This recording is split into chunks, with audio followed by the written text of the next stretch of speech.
Bonsoir, merci d'être présent ce soir ou aujourd'hui, hein, selon le moment où vous regardez cette vidéo. Donc ce soir, ça sera un sujet sur la sorcellerie qui a été demandé par une personne qui m'avait fait cette suggestion éventuellement, si je pouvais en parler par rapport à ma propre connaissance et mon savoir dans ce domaine-là. Donc voilà, ce que j'ai vous expliquer un peu l'origine de la sorcellerie, comment ça fonctionne plus ou moins, hein, parce qu'on ne peut pas trop rentrer dans le sujet, c'est-à-dire faire part des différents remèdes, parce que voilà, c'est des choses qui sont assez secrets, euh, qu'on ne partage pas forcément à n'importe qui. Donc voilà. La sorcellerie, qu'est-ce que c'est? C'est quelque chose qui existe depuis déjà la nuit des temps. Il faut comprendre que depuis bien avant le Moyen Âge, la sorcellerie, on la trouve dans toutes les contrées du monde. Euh, Après, c'est sûr que chaque pays a leur propre sorcellerie, hein, chaque culture a leur propre sorcellerie, que ce soit le Maghreb, l'Asie, et j'en passe, hein, même chez nous en Europe, hein, et encore en Europe, certaines cultures ont différentes pratiques de la sorcellerie. La sorcellerie peut être quelque chose de bon, hein, de bénéfique, quelque chose de bien, mais aussi quelque chose de mauvais, hein, qu'on peut faire à usage pour nuire à des personnes ou à une personne. Donc, la sorcellerie, il n'y a pas de réel type de sorcière ou de sorcier, hein. Une personne qui s'intéresse de près aux plantes, à la magie des plantes, elle a certaines connaissances de la nature, bref, de la faune et de la flore, hein, des animaux et tout ce qui va avec. Euh, on peut déjà mettre plus ou moins un doigt euh, indirectement que c'est une personne qui pratique de la sorcellerie. Parce que dans la sorcellerie, il y a de l'alchimie, il y a beaucoup d'alchimie même, hein, beaucoup d'expériences, de tests pour voir si ces deux plantes, concernant les vertus de cette plante, sont compatibles ou pas avec tel élément, etc. Donc après, il y a également le genre de sorcières ou de sorciers qui font des invocations, hein. Donc là, on rentre dans des rituels d'invocation euh, pour avoir plus de faveurs, hein, plus de faveurs personnelles, bien sûr, pour faire souvent plus le mal que le bien. Il faut comprendre que généralement, les sorciers ou les sorcières qui sont dans le bon sens, hein, qui sont là pour aider les gens, ne font pas d'invocation. Ou alors ils vont faire des prières envers une divinité qui est bonne, hein. Mais là, on rentre encore une fois dans des croyances dites païennes, hein, druidisme, chamanisme, etc. Voilà, dans le côté un peu euh, pagan, hein, tout simplement, tout ce qui est ancienne religion. Euh, Là où ça posait problème dans la sorcellerie, bon, après, il faut comprendre que la sorcellerie a toujours plus ou moins posé problème parce que, quoique, je dirais, il y a le pour et le contre.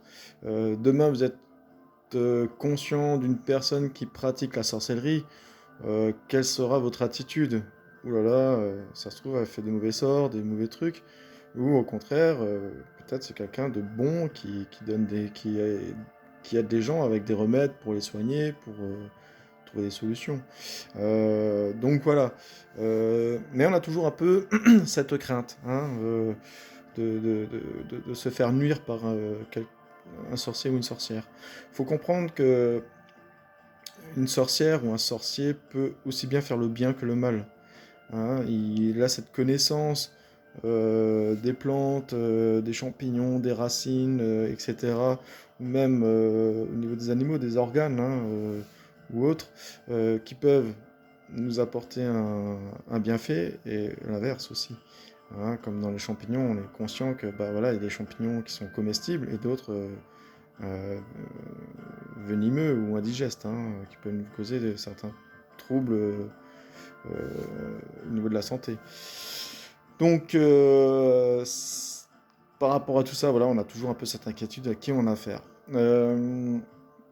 Après, il faut comprendre aussi que le commun des mortels, hein, quand on voit une personne habillée d'une certaine manière, un peu à la gothique indirectement. Et encore, les gothiques, ils font plus penser, pour les communs des mortels, à des satanistes. Qui pourtant, ils sont pas du tout satanistes, la plupart non. Après, il y a différents types de gothiques, bien sûr. Donc voilà. Mais c'est vrai que ce look un peu avec des chaussures hautes, genre de bottes pointues, des robes noires, maquillage noir, coiffure un peu farfelue, entre guillemets, une attitude qui rentre en même temps en compte, hein. Oui, surtout une personne d'un certain âge, hein, je précise, parce que généralement, les gothiques, c'est surtout euh, dans un environnement de jeunes personnes, hein. Bien sûr, il y a des gens qui sont dans le gothisme, qui ont une quarantaine, cinquantaine d'années, parce qu'ils sont vraiment à fond dans leur domaine. Mais voilà, ce look, rien que par ce look, par rapport à un certain âge, peut déranger. Peut déranger, soit les gens vont dire c'est des marginaux, ou soit en effet dire oui, peut-être cette personne la touche à des choses qui peuvent être dangereuses pour nuire, quoi. Donc la sorcellerie, elle a été surtout reconnue au Moyen Âge. C'est là que ça a commencé plus ou moins la chasse aux sorcières et aux sorciers. Euh, Pourquoi? Bah, tout simplement parce qu'il y avait le christianisme, hein. Donc le christianisme, vous voyez ça d'un mauvais œil parce que c'est des personnes qui avaient des connaissances, pas forcément dans le mauvais sens, hein, pour aider les gens, mais ça dérangeait, hein. Faut comprendre que le christianisme, du moins de la religion à cette époque-là, voulait avoir le plein pouvoir, hein. Même face au roi, souvent l'archevêque ou le pape faisait part de sa puissance au niveau religieux, hein. Si tu ne l'écoutes pas, attention, Dieu ne t'aidera pas. Si tu n'écoutes pas mes conseils, hein. En gros, c'est ça. C'est pas forcément les paroles de la Bible. Bref. Donc, que bah, la sorcière ou le sorcier ne rentrait pas dans ce genre de contexte de religion. Donc, ça dérangeait, forcément. C'est quelqu'un qui faisait des pratiques que le christianisme ne pouvait pas comprendre, hein, parce que faut comprendre que quelqu'un qui pratique la sorcellerie va pas crier haut et fort sur les toits, et encore moins partager ses connaissances ou ses remèdes. Euh, Comme je vous ai fait part, il y a beaucoup d'alchimie, hein, beaucoup d'expériences, voilà, pour comprendre qu'est-ce qui est compatible et qu'est-ce qui n'est pas compatible, qu'est-ce qui peut faire des bonnes choses et des mauvaises choses. Donc voilà. Après, il y a, encore une fois, comme je vous ai fait part un peu auparavant, il y a ce genre de type de sorciers et de sorcières qui vont faire des invocations. Mais là, on va plus rentrer dans des invocations plus dites sataniques, hein, envers le diable, un pacte avec le diable ou avec le démon, pour avoir certaines faveurs beaucoup plus prononcées. Euh, donc voilà, là en effet, ça peut être dangereux. Euh, Ça peut être dangereux surtout de côtoyer ce genre de personnes. Après, il faut comprendre que le sorcier ou la sorcière, généralement, ils sont plutôt individuels. Ils aiment pas trop être en groupe, parce que déjà par peur de trahison ou de dispute, hein, tout simplement, de pas être en accord entre eux. Et puis bah, être seul, c'est plus discret, et être en groupe, ben, c'est moins discret. Forcément, on se fait plus facilement voir, hein, voilà. Mais ça existe, hein. Donc il y a des groupes, des cercles de sorciers ou de sorcières qui partagent leurs connaissances ou qui pratiquent ensemble, qui font des réunions, etc. Mais en général, il y a plus de sorciers et de sorcières individuels, hein. Donc, et c'est les plus discrets. C'est peut-être n'importe qui dans votre entourage que vous ne pensez jamais euh, que cette personne touche à la sorcellerie. Et pas forcément dans le mauvais sens. Donc voilà. La sorcellerie, donc c'est plus ou moins comparable à la magie, mais c'est pas pareil. La magie, c'est encore d'autres pratiques, d'autres choses. La sorcellerie, il peut y avoir un grimoire, il peut y avoir des supports. Généralement, ils ont besoin de supports. Le chaudron magique, entre guillemets, hein, donc forcément une grosse casserole pour faire leur mixture, leur truc. leurs expériences, ils peuvent être entourés facilement d'animaux, en effet, hein, de chats, de chiens ou d'autres, de rats. Enfin, c'est des personnes qui aiment beaucoup les animaux. Donc, parce que ils sont, de toute façon, il faut comprendre, c'est des gens qui sont en autarcie, pas en autarcie, mais en harmonie avec la nature. Hein. C'est des gens qui vont beaucoup se promener en forêt, dans la nature, pour mieux comprendre et comprendre certaines choses et faire usage, bien sûr, de tout ça. Mais soit à bon escient ou à mauvais escient. Après, c'est vrai qu'il y a beaucoup de superstitions concernant les sorcières, hein, ou les sorciers. Au Moyen Âge, comme je vous ai fait part, on chassait les sorciers et les sorcières en essayant de trouver un signe que cette personne avait la marque du diable. Hein, donc une tache de naissance, une tache de vin, un pied beau, et j'en passe, hein, d'autres choses. Donc bah, malheur à cette personne qui avait un peu cette différence, surtout visible. Après, ça fonctionne aussi beaucoup par dénonciation. Hein. C'est pour ça que la plupart des sorciers et des sorcières préfèrent être hors communauté. Hein, vivre en dehors d'un village, dans une maison, dans la forêt ou dans la campagne, mais vraiment loin de, pas très près de la civilisation, hein, donc des personnes, pour éviter ce genre de déboire, tout simplement. Mais après, oui, ça n'empêchait pas qu'il y avait des sorcières au sein d'un village qui pratiquaient de la sorcellerie, pas forcément dans le mauvais sens, qui avaient justement plus ce risque de dénonciation. Hein. Donc, et là, bah, qu'est-ce qui se passait à cette époque-là euh, la religion chrétienne les interrogeait sous torture, hein, pour avoir des aveux de quel type de sorcellerie elle faisait, quel pacte elle a fait avec le diable, si elle a des complices, et j'en passe. Donc, bien sûr, bah, sous la torture, parfois, en sachant qu'ils avaient quand même une très bonne connaissance des différents types de torture pour faire avoir des aveux qui n'étaient pas forcément des réels aveux, hein, parce que sur la torture, tout le monde a un moment donné craque pour arrêter de subir ce supplice. Donc voilà, donc il y a eu beaucoup de personnes qui ont été mis au bûcher ou qui sont morts par la torture et qui n'étaient pas du tout dans la sorcellerie. Donc là, c'était un gros problème à cette époque-là. Il suffisait que vous étiez jaloux de votre voisin, de votre voisine, vous pouvez facilement créer un peu cette merde. Hein, excusez-moi du terme. Mais ça me fait un peu penser pendant la Seconde Guerre mondiale, la même chose. Les gens qui allaient dénoncer aux nazis, ça c'est un collabo.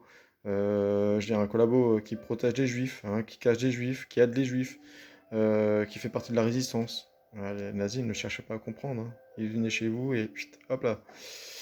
Ben, au Moyen Âge, c'était pareil, à la Renaissance, donc pendant la période de la Révolution française également. Donc voilà. Après, moi je vous encourage, alors surtout si vous êtes intéressé par la sorcellerie, de faire déjà vos propres connaissances des différents types de plantes, les vertus de chaque plante. Hein, la forêt, comment elle fonctionne, les saisons, par rapport aux saisons, tout ça. Là, ça sera déjà un bon début. Après, il faut comprendre que certains sorciers et certaines sorcières avaient aussi des dons qu'ils arrivaient à mettre en œuvre, hein, c'est-à-dire du magnétisme, de la voyance, la médiumnité également. Et donc, forcément, ce genre de type de personnes, on les pointait du doigt comme sorciers ou sorcières, parce que c'était des gens qui sortaient un peu du contexte des communs. Donc, moi, c'est comme ça que je fonctionne moi personnellement. Moi, je m'intéresse un peu à la sorcellerie, mais c'est pas quelque chose que je veux absolument rentrer dedans. Mais je me suis un peu intéressé à quel type de choses il faut connaître pour rentrer dans ce domaine-là. C'est vrai qu'il y a beaucoup de choses à savoir, hein, énormément. Il y a des bouquins qui sont vraiment très intéressants à lire aussi, que vous pouvez trouver dans des bibliothèques nationales. Hein, donc des vieux livres qui parlent justement un peu de sorcellerie ou de sorcières, de sorciers. Mais alors attention, encore une fois, qui dit vous allez dans une bibliothèque nationale, vous êtes fiché. Et si vous allez souvent emprunter ou voilà, un livre qui parle que dans ce genre de domaine, vous pouvez intéresser un peu certains groupuscules qui peuvent avoir la main sur ce genre de fichiers vous concernant. Donc là, ça rentre un peu, voilà, un peu dans le côté complotiste, tout ça. Bref, qu'on n'a pas cette liberté totale. Bon, ça c'est clair, hein, c'est une conscience. Mais même sur Internet, si vous allez sur différents sites, ou même sur YouTube, ou je ne sais pas, que vous regardez que des choses en rapport avec ça, euh, on peut commencer à s'intéresser à vous, voir pourquoi vous vous intéressez à ça, qu'est-ce que cette personne elle va acheter, des choses qui vont peut-être être utiles pour la sorcellerie ou pas. Après, il y a juste des personnes qui s'intéressent à ça concernant l'histoire, tout simplement. Donc voilà, faites aussi le pour et le contre de ce que vous allez trouver dans les bouquins et sur Internet parce qu'il y a beaucoup de conneries, hein, ça c'est clair. Il y a beaucoup de personnes qui se disent sorciers ou sorcières et qui n'ont qu'une petite base de connaissances. Comme je vous ai dit, ça demande énormément de, de- de temps pour vraiment bien, comment dire, avoir cette expérience et cette connaissance. Ça ne se fait pas au bout d'un mois. Voilà. Il faut comprendre aussi que les sorciers et les sorcières, c'est des personnes extrêmement discrètes. Hein, elles vont pas forcément crier haut et fort sur les toits. Voilà, moi je pratique la sorcellerie, attention, ou alors je peux aider ou quoi que ce soit. Vous allez plus trouver des annonces médium voyant, et etc., magnétiseur, mais pas dans la sorcellerie, ou très peu, ou alors faut se méfier. Donc voilà, après il y a en effet le côté un peu comme je vous ai dit, hein, satanique, hein, donc qui rentre alors, avant tout c'est une religion aussi dite païenne, euh, entre parenthèses, où il y a des rituels de sorcellerie, hein, et de magie également. Mais là c'est forcément pas pour faire du bien. Donc voilà, faites attention où vous mettez les pieds par rapport à ce que vous cherchez à savoir. Qu'est-ce que je peux te dire d'autre? Donc oui, bon, après, les différents types de sorciers et de sorcières, hein, c'est tout ce qui est chaman, druide, marabout, etc. La poupée vaudou, entre autres, hein, qui est un support pour faire de la sorcellerie. Même avec une photo, on peut faire de la sorcellerie contre une personne ou pour faire du bien aussi. Donc voilà. Mais il faut comprendre que les sorciers et les sorcières vont pas vendre leurs connaissances ou faut vraiment que vous-même vous connaissiez quelqu'un qui fait ce genre de choses sérieusement, je précise, et qui est prête à éventuellement vous aider par rapport à un problème de santé. Après, il faut faire attention, ils n'ont pas non plus la science infuse, hein, ils vont pas pouvoir vous guérir comme ça du jour au lendemain, par exemple du cancer ou d'autres problèmes. Donc voilà. Comme je vous ai dit, c'est généralement des personnes extrêmement discrètes. Et, même leurs ouvrages, hein, les bouquins qu'ils ont pour leur propre connaissance, leur savoir, ils vont pas le mettre aux yeux de tout le monde chez eux. Hein, généralement, c'est rangé, bien caché, ils savent où ils mettent les choses, comme leur grimoire, surtout leur grimoire, bien sûr. Ils vont pas le laisser traîner n'importe où. Après, il faut comprendre que, par exemple, concernant les druides, eux, ils ne font rien sous écrit. Hein. Toute leur connaissance est sous forme de verbal. C'est-à-dire que quand il y a des initiés, ben, ils vont l'initier verbalement. Ils vont parler, par exemple, une après-midi que d'un seul sujet, mais sous forme verbale. Mais bien sûr, ça sera des thèmes qui vont revenir plusieurs fois, parce que c'est pas en une seule fois qu'on apprend tout. Donc il y a des choses qui vont revenir. Après, il y a la théorie, il y a la pratique aussi. Dans la sorcellerie, c'est pareil. Il y a d'abord la théorie et après la pratique. Hein, donc voilà. Moi, là où je tiens surtout à tirer un peu la sonnette d'alarme, ne vous amusez pas à jouer les apprentis sorciers ou sorcières. Dans le sens que vous pouvez faire quelque chose qui pourrait être dangereux pour vous, tout simplement. Hein, il suffit que vous fassiez quelque chose qui est voilà. Euh, Après, tout ce qu'on dit aussi, les remèdes de grand-mère, sont indirectement tirés de sorciers ou de sorcières. Hein, c'est des personnes qui ont cette connaissance, qui se sont intéressées euh, à la richesse de la nature pour justement faire le bien ou le mal, tout simplement. Voilà. Donc, après, comme dit, c'est apprenez d'abord, par exemple, les vertus des plantes, hein, des racines et tout ça, pour commencer doucement mais sûrement. Et après, il y aura d'autres éléments que vous allez sûrement apprendre à savoir, à connaître. Et voilà quoi. Euh, Juste un instant, je vais couper la musique parce que là, c'est plus de la musique intéressante. Donc voilà. Après, oui, en effet, on fait toujours cette fameuse superstition concernant la sorcière, avec son chat noir, le gros chaudron noir, le balai magique, etc. Non, le balai magique, c'est que de la superstition. Le chaudron, oui, c'était à l'époque des chaudrons ou des grosses casseroles pour faire leur mixture, leur truc, tout ça. Euh, Après, voilà, c'est des personnes qui en effet aiment être entourées d'animaux, hein, parce que c'est des gens qui sont plus en harmonie avec la nature qu'avec la nouvelle technologie, hein. Il y a des sorciers et des sorcières qui n'utilisent pas l'eau courante, qui vont chercher de l'eau à la source, directement à la rivière. La même chose, qui n'utilisent pas d'électricité parce qu'ils ne veulent pas rentrer dans cette ère de technologie, hein, encore à l'ancienne.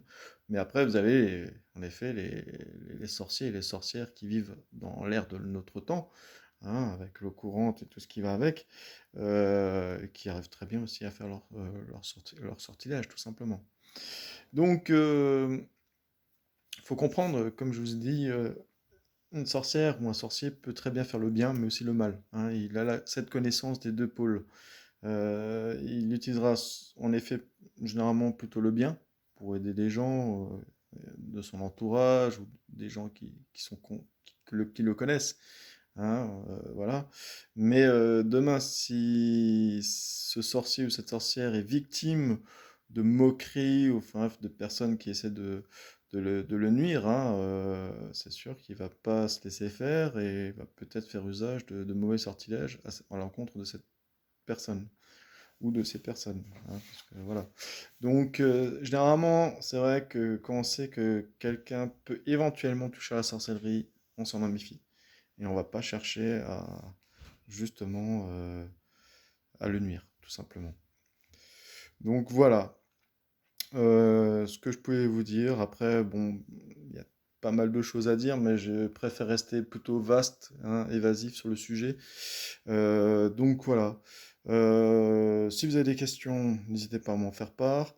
La même chose, si vous avez des suggestions euh, sur le prochain sujet que vous voulez que je fasse part, ben, il n'y aura pas de problème, si je connais bien sûr. Me demandez pas des conseils dans ce domaine-là, parce que je ne vous donnerai rien sur le sujet. Que ça soit des livres éventuellement à lire ou quoi que ce soit, non. Ça reste assez personnel. C'est pas quelque chose qu'on partage, comme je vous ai bien dit. Là, je vous ai donné déjà un indice. Si vous voulez commencer dans la sorcellerie, intéressez-vous déjà aux plantes, à la magie des plantes et tout ce qui est avec la nature. Mais voilà, c'est à vous de faire votre propre recherche, hein. Chaque sorcier, chaque sorcière a sa méthode de travail personnelle. Après, par la suite, oui, ils peuvent se mélanger, se partager des choses entre eux, mais ça s'arrête là. Voilà. Donc, merci de votre attention. Je vous souhaite encore une belle soirée. Merci de votre soutien. Et je vous dis à très bientôt pour une prochaine vidéo. Au revoir.